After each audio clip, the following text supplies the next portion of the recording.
Welcome. Hi, Ada. Hello. How are you feeling today? I'm blessed. I feel good, great, amazing. Yes. So you just received Mdundo Gold Milestone plaque. So what's currently going through your mind?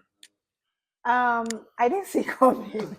I really didn't see it coming, and I'm excited. And this sort of things inspire me, encourage, and so I'm excited and I'm grateful, very grateful, really, really grateful. So thinking of speaking of surprises, Mm. when did you first realize your music was more than a gift but a calling? So ever since I was a child, every time I close my eyes, I see a sea of heads in front of me. So I have always kind of known that I was going to be on a stage and I was going to be talking to a lot of people. So growing up and releasing music and seeing the impact of the music first in my family, because when I make music, the people that hear first is your family. So seeing the way they respond to music, I mean, it's like they have more respect for their kind of music than the one they see. So yeah, so it was over time. I started. It was just like every experience confirmed what, and put more flesh on what you were suspecting. Yes. Okay, so my next question is more about your evolution as an artist. Hmm. Your sound has changed over the years. Hmm. So how do you manage to, you know, stay up to date with the trends in the gospel industry, but or even in music in general, the sonical change in sound, Hmm.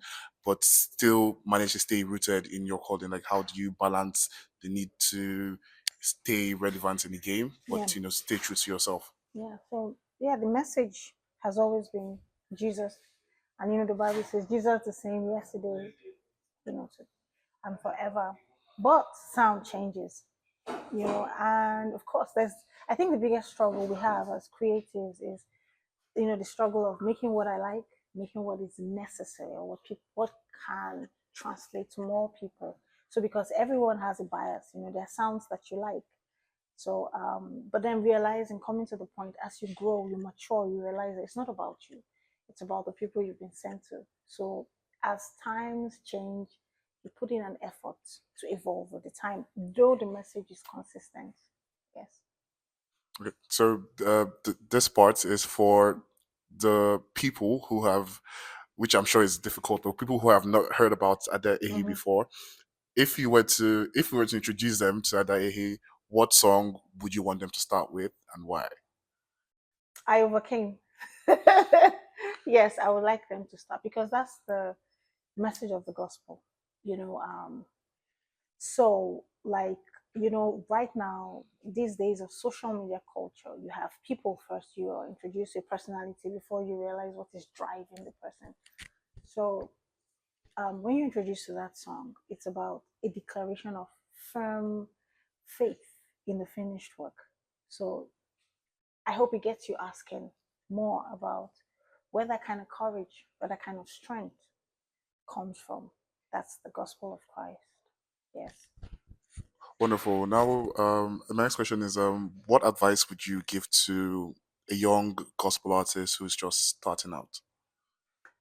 So very simple advice. Get to know Christ. Because gospel is good news, the good news of Christ. So if you're going to sing about him, get to know him. Get to know Christ. Get to know his word. How do you get to know his word? The Bible says, if my word abides in you, then you are my disciple. So you become a disciple of Christ. And then you must understand that gospel music uh, is not about you promoting yourself. It's about the gospel of Christ.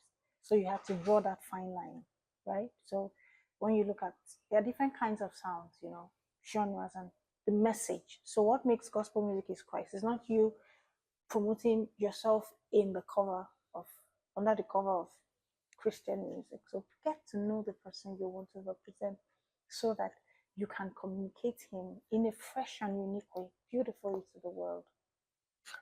Riding on this question, I think what I want to ask is do you have any tip or any singular advice to individuals who are struggling to stay grounded spiritually, as gospel artists Mhm. in entertainment, because there's a lot of distractions, a lot of things that can, you know, distract you from what you came there for.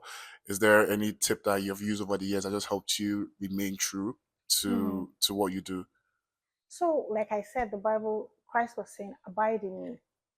That means stay with me. How do you stay with him? You can't see him.